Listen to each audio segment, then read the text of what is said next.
Bismillahirrahmanirrahim. In the name of Allah, the most gracious, the beneficent. I'm Sir Nazir Awan. Let me welcome you all in my YouTube channel, The Innovative Learning Style. Dear guys and girls, in my today's lecture of science of class 7th,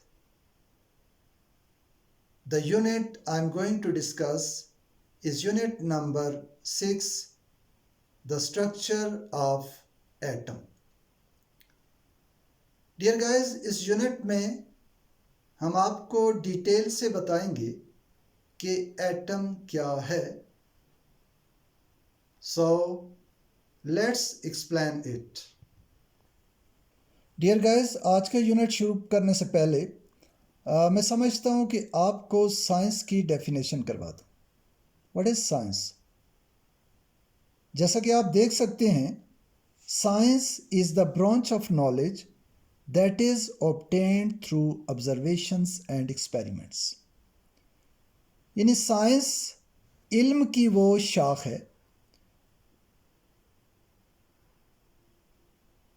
जो तजर्बात और मुशाहिदात से हासिल होती है. हम चीज़ों को observe करते हैं, यानी उनको गौर से देखते हैं, उनका मुशाहिदा करते हैं,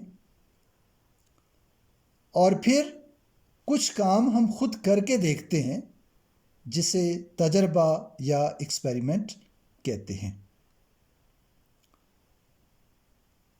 डियर गाइस, अब हम आते हैं एटम के स्ट्रक्चर से पहले आपको ये बता दें कि मैटर क्या है. ज़रा मैटर को हम डिफाइन कर लेते हैं. Anything that occupies space and has mass. Dear guys, हम अपने इर्द गिर्द जितनी चीज़ें भी देखते हैं वो जगह घेरती हैं और उनके अंदर कुछ मटेरियल होता है, यानी किसी न किसी मटेरियल से बनी होती है. तो हम मैटर को डिफाइन करेंगे anything that occupies space and has मास. अब हम आते हैं कि ये जो मैटर है ये किससे बना होता है. डियर गाइस, दुनिया में हम जितनी भी बड़ी बड़ी चीज़ें हमें नज़र आती हैं वो किसी छोटे यूनिट से बनी होती हैं. मिसाल के तौर पे एक बड़ी बिल्डिंग को आप देखते हैं, अपने घर को देखते हैं, स्कूल को देखते हैं, तो बहुत बड़ी एक इमारत, एक बिल्डिंग नज़र आती है आपको. अगर आप उसके छोटे यूनिट पे गौर करें तो आपको एक ईंट नज़र आएगी, एक ब्रिक नज़र आएगी. तो वो ब्रिक या वो ब्लॉक या वो एक स्टोन जो है वो उसका एक यूनिट है.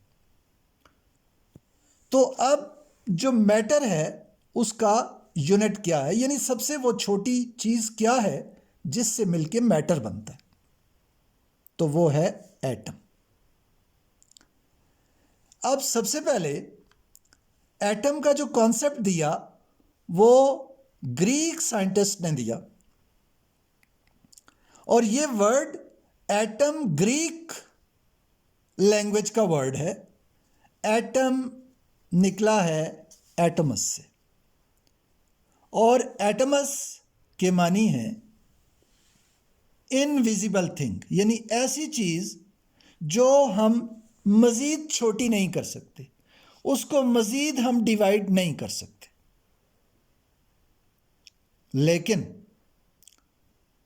बाद के साइंसदानों ने रिसर्च का काम जारी रखा और ये प्रूव किया कि नहीं, एटम सबसे छोटी चीज़ नहीं है, बल्कि एटम के अंदर सब एटॉमिक पार्टिकल्स हैं. आइए आपको एटम का स्ट्रक्चर बताते हैं. डियर गाइस, आज का मेरा यूनिट भी स्ट्रक्चर ऑफ एटम है. यहाँ आप कुछ सर्कल्स देख रहे हैं.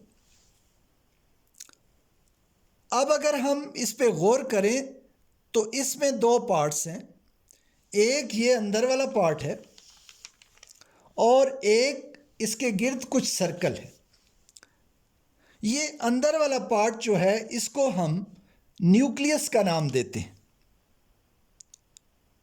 और इसके बाहर वाला जो पार्ट है इसको हम ऑर्बिट्स कहते हैं या शेल कहते हैं। अब अंदर वाले पार्ट में प्रोटॉन होते हैं, कुछ मज़ीद ज़र्रात होते हैं जिन्हें हम प्रोटॉन के नाम से ज़ाहिर करते हैं, प्रोटॉन। और वहाँ उसी के अंदर कुछ और तरह के ज़र्रात भी होते हैं जिन्हें हम न्यूट्रॉन कहते हैं। अब प्रोटॉन पे पॉजिटिव चार्ज होता है और न्यूट्रॉन पे ना पॉजिटिव ना नेगेटिव चार्ज होता है, तो ये न्यूट्रल होता है। अब इसके गिर्द कुछ ऑर्बिट्स होते हैं जिनके हम नाम रखते हैं। मिसाल के तौर पे ये पहला जो है इसको हम के शेल कह देते हैं, दूसरे को हम एल कहते हैं और तीसरे को हम एम कहते हैं, एंड सो ऑन। अब ये जो न्यूक्लियस के गिर्द ऑर्बिट्स हैं या मदार हैं या मुख्तलिफ रास्ते हैं, इनमें कुछ और ज़र्रात होते हैं जिन्हें इलेक्ट्रॉन कहते हैं। वो इनके गिर्द रिवॉल्व करते रहते हैं और इलेक्ट्रॉन को हम यूं ज़ाहिर करते हैं, इसके ऊपर हम माइनस का साइन इसलिए डालते हैं कि ये नेगेटिव चार्ज होता है, इस पे चार्ज नेगेटिव होता है और प्रोटॉन पे चार्ज पॉजिटिव होता है।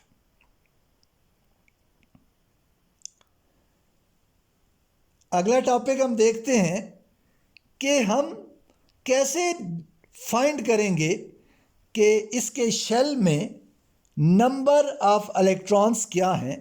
तो उसके लिए हमारे पास एक फार्मूला है जिस फार्मूले को हम 2n² कहते हैं।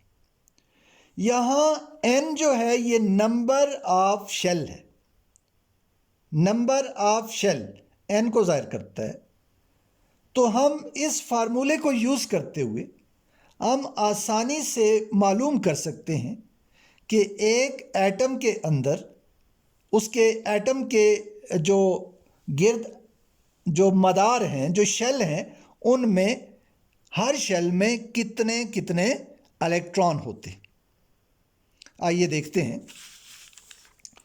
अब इसका जो पहला शेल है, के शेल है, हम इसमें फाइंड करना चाहते हैं इस फार्मूले की मदद से कि इसमें कितने इलेक्ट्रॉन होते हैं। तो हम लिखेंगे 2 × 1²। अब यहाँ 1 जो है हमने इसलिए लिखा है कि ये इस पहले शेल को ज़ाहिर करता है, यानी ये फर्स्ट शेल है। अब इसको सॉल्व करते हैं। 2 × और 1 का स्क्वायर आपको पता है 1 होता है, 1 1 इज़ 1, 2 1 इज़ 2।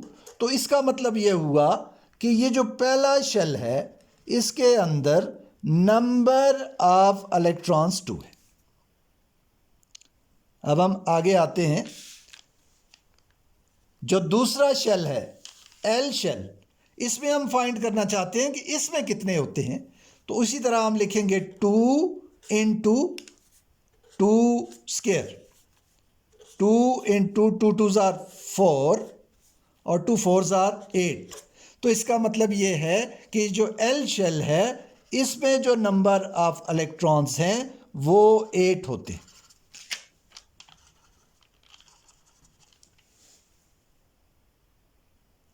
और इसी तरह जब हम अगले एम शेल की तरफ आते हैं 2 × 3², तो ये होगा 2 × 3 3s are 9 और 2 9s are 18।